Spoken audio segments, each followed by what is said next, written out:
दोस्तों आज का यह वीडियो बहुत ही खास होने वाला है ऐसे सभी किसान भाइयों के लिए जो अपनी फसलों में नाइट्रोजन, फास्फोरस और पोटास की पूर्ति के लिए एनपीके खाद का उपयोग करते हैं।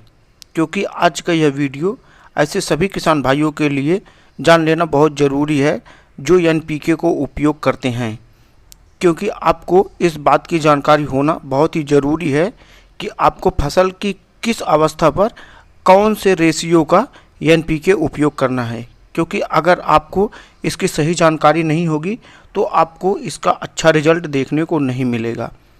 तो आज का यह वीडियो इसी खास टॉपिक पर है, तो इस वीडियो को पूरा अंत तक देखें, जिसमें मैं अलग अलग 6 प्रकार के एनपीके खाद के बारे में बताने वाला हूं कि आपको फसल की किस अवस्था पर कौन से रेशियो का एनपीके अपनी फसलों में उपयोग करना है। क्योंकि बहुत से ऐसे किसान भाई हैं जिन्हें इस बात की सही जानकारी नहीं होती है कि फसल की किस अवस्था पर हमें नाइट्रोजन ज़्यादा देने की आवश्यकता है, किस अवस्था पर फास्फोरस तथा किस अवस्था पर पोटास देने की ज़रूरत है। जब तक आपको इस बात की जानकारी नहीं होगी तब तक आप फसल की अच्छी पैदावार प्राप्त नहीं कर सकते हैं और ना ही आप पौधे को स्वस्थ रख सकते हैं। तो चलिए वीडियो को शुरू करते हैं। दोस्तों सबसे पहले बात करते हैं एनपीके 19-19-19 या फिर आप एनपीके 20-20-20 को भी उपयोग कर सकते हैं। तो किसान भाइयों, सबसे पहले फसल की प्रारंभिक अवस्था अर्थात जब पौधे छोटे छोटे हों उस समय आपको इसका उपयोग करना है। यह एक बैलेंस एनपीके है जिसमें नाइट्रोजन, फास्फोरस और पोटास की मात्रा सेम होती है।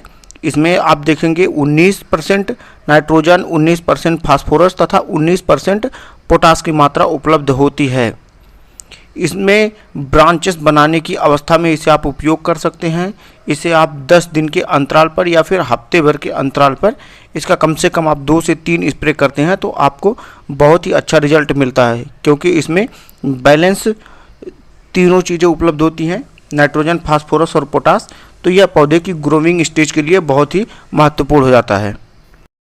अब बात करते हैं एनपीके 12-61-0 के बारे में। तो इसे आप पौधे की ग्रोविंग स्टेज पर उपयोग कर सकते हैं, अर्थात पौधे जब धीरे धीरे बढ़ रहे हों तो उस अवस्था पर आप इसका उपयोग करते हैं तो आपको अच्छा रिजल्ट मिलेगा। क्योंकि इसमें सिर्फ नाइट्रोजन और फास्फोरस की मात्रा उपलब्ध होती है और पोटास की मात्रा इसमें 0 होती है। जो पौधे की विकास करने के लिए इस अवस्था में नाइट्रोजन और फास्फोरस की सबसे अधिक आवश्यकता होती है। तो इस स्टेज पर आप एनपीके 12-61-0 का उपयोग कर सकते हैं। दोस्तों अब बात करते हैं एनपीके 0-52-34 का कि आपको इसे किस अवस्था पर उपयोग करना है। क्योंकि इसमें नाइट्रोजन की मात्रा 0 है और फास्फोरस तथा पोटास की मात्रा 52% और 34% उपलब्ध होती है। तो इसके उपयोग की बात करें तो आपको इसे एनपीके 12-61-0 के एक स्टेज के बाद आपको उपयोग करना है, अर्थात जब पौधे ग्रोविंग स्टेज से बढ़ करके फूल लगने की अवस्था में आ जाते हैं, अर्थात जब उसमें फूल लगने की अवस्था शुरू होती है उस समय आपको इसका स्प्रे करना है।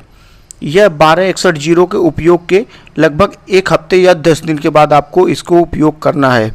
0-52-34 का उपयोग आप फूल लगने की अवस्था में करें तो आपको अच्छा रिजल्ट मिलेगा और 12-61-0 यह पौधे की विकास करने की अवस्था में आपको उपयोग करना है, अर्थात ग्रोविंग वाले स्टेज पे आपको 12-61-0 का उपयोग करना है और फूल लगने की अवस्था में या फिर फल लगने की अवस्था में आपको 0-52-34 की स्प्रे करना है।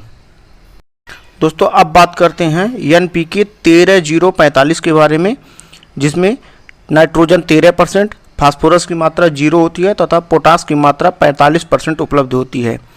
इसका उपयोग आपको फल लगने की अवस्था में करना है क्योंकि इसमें फास्फोरस की मात्रा 0 होती है। इस अवस्था में पौधे को सबसे अधिक नाइट्रोजन तथा पोटास की आवश्यकता होती है, जो फल की मात्रा को बढ़ाने का काम करते हैं और साथ ही साथ फल को बड़ा करने तथा चमकदार बनाने में भी बहुत ही सहायता करते हैं।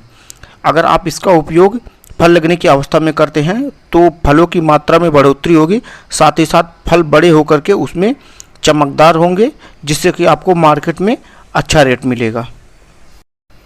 अब बात करते हैं NPK 0050 के बारे में।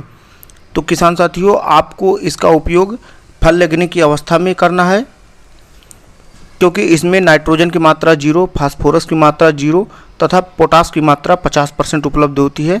परंतु अगर आप अच्छा रिजल्ट अपनी फसलों में देखना चाहते हैं तो इसके लिए आप 13045 का उपयोग करें तो ज़्यादा अच्छा रिजल्ट मिलेगा।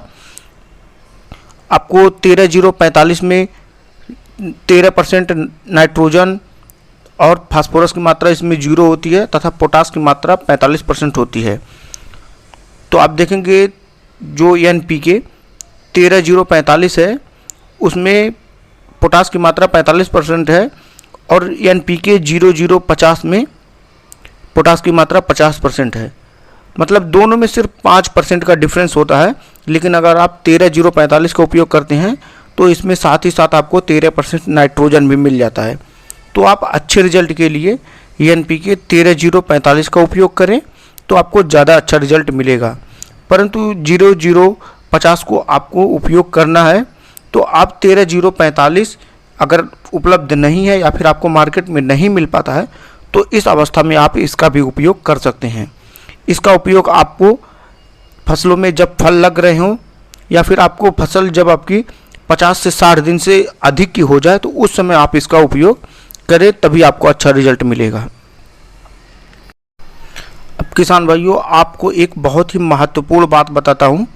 अगर आपको फसल की किस अवस्था पर कौन से NPK को स्प्रे करें इसकी बिल्कुल भी कुछ भी समझ में अगर आपको ना आए तो इस अवस्था में आप बैलेंस NPK 19-19-19 या फिर NPK 20-20 को स्प्रे करते हैं तो इससे भी आपको काफ़ी बेहतर रिजल्ट देखने को अपनी फसलों में मिलेगा। क्योंकि अगर आपको कुछ भी समझ में नहीं आ रहा है तो आप इसका भी उपयोग करते हैं तो आपको काफ़ी अच्छा रिजल्ट देखने को मिलेगा। इसमें तीनों की मात्रा समान रूप से होती है। नाइट्रोजन 19%, फास्फोरस 19% और पोटास की मात्रा भी 19% उपलब्ध होती है। फसलों की हर अवस्था में आपको नाइट्रोजन, फास्फोरस और पोटास की कुछ न कुछ मात्रा की आवश्यकता ज़रूर होती है।